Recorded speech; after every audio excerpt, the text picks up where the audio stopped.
Fußball spielen beim Franzosen ist für andere schick und fein. Doch 11 kleine Italiener möchten gern zu Hause sein.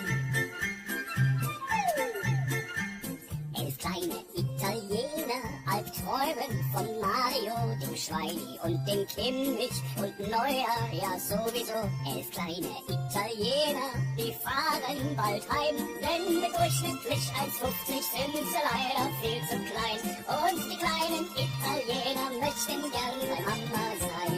Oh Müller, oh Kedira, wir wollen euch Fußball spielen sehen. Oh Mario, oh Gomez, du hast die Haare schön.